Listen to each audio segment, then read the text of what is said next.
یہ بصیرت صدیقی تھی جسے حضرت عمر فاروق نے خراج عقیدت پیش کیا، اور فرمایا وہ حضرت ابوبکر صدیق کی استقامت جو مانعین زکوٰۃ اور مرتدان عرب کے خلاف آپ نے اختیار فرمائی، وہ آپ کی بہت بڑی نیکی تھی۔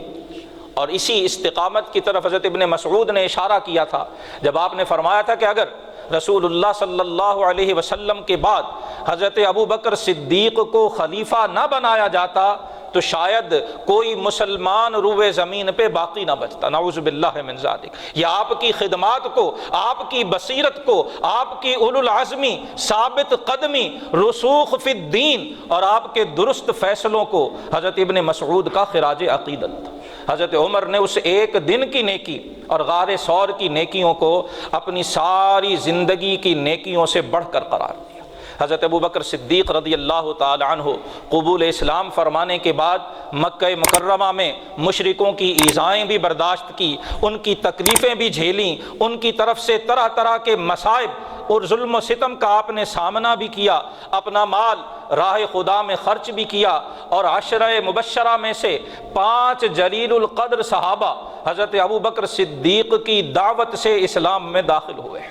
حضرت عثمان غنی ذو النورین، حضرت طلحہ بن عبید اللہ، حضرت زبیر بن عوام، حضرت عبد الرحمن بن عوف، یہ تمام وہ صحابہ ہیں جو عشرہ مبشرہ میں سے ہیں اور ابوبکر صدیق کی دعوت پہ اسلام میں داخل ہوئے ہیں۔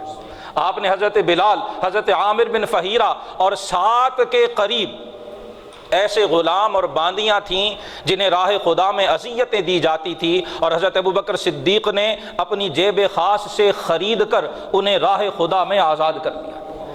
آپ کے بارے میں لکھا ہے کہ آپ صرف پہلے آزاد مردوں میں اسلام قبول کرنے والے ہی نہیں، صرف یہی اولیت اللہ نے آپ کو عطا نہیں فرمائی، بلکہ آپ سب سے پہلے اسلام کا دفاع کرنے والے بھی ابوبکر ہیں۔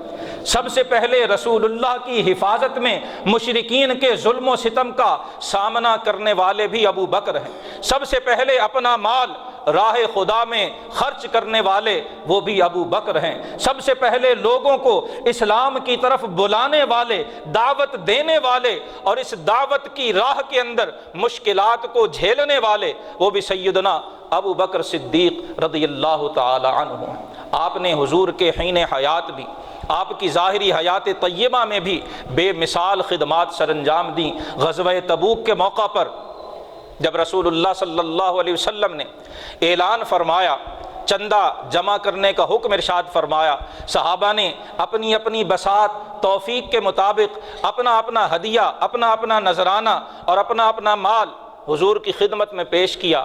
سیدنا عمر فاروق رضی اللہ تعالی عنہ فرماتے ہیں کہ میں دیکھتا تھا کہ ہر موقع پر نیکی کے کام میں حضرت ابوبکر مجھ سے آگے بڑھ جاتے۔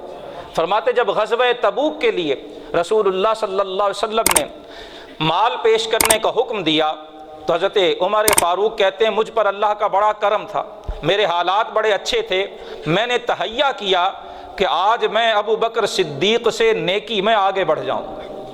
یہ وہ جذبہ ہے جس کی قرآن تعلیم دیتا ہے، فاستبقوا الخیرات۔ کہیں ارشاد فرماتا ہے نیکیوں میں ایک دوسرے سے آگے بڑھا کرو، کہیں قرآن فرماتا ہے وفی ذالک فلیتنافس المتنافسون۔ فرمایا آخرت کے معاملات، آخرت کے کام، نیکیوں کی دوڑ، فرمایا یہ وہ مقابلہ ہے جس میں تمہیں ایک دوسرے سے آگے نکلنے کی کوشش کرنی چاہیے۔ اسی حکم کے مطابق حضرت عمر فرماتے ہیں میں نے اپنا سارا مال اکٹھا کیا، اس کے 2 حصے کیے، آدھا گھر والوں کے لیے رکھا اور آدھا لا کر رسول اللہ کی بارگاہ میں پیش کر دیا۔ رسول اللہ صلی اللہ علیہ وسلم نے پوچھا کہ اے عمر ما ابقیت لأہلک، اے عمر گھر والوں کے لیے کیا چھوڑ کے آئے ہو؟ حضرت عمر کہتے ہیں میں نے عرض کی یا رسول اللہ آدھا مال آپ کی بارگاہ ناز میں پیش کر دیا ہے اور آدھا گھر والوں کے لیے چھوڑ کے آئے۔ حضرت عمر فرماتے جب میں نے یہ عرض کی حضور خوش ہوئے، مجھے دعا دی اور پھر حضرت ابوبکر صدیق آتے ہوئے دکھائی دیے۔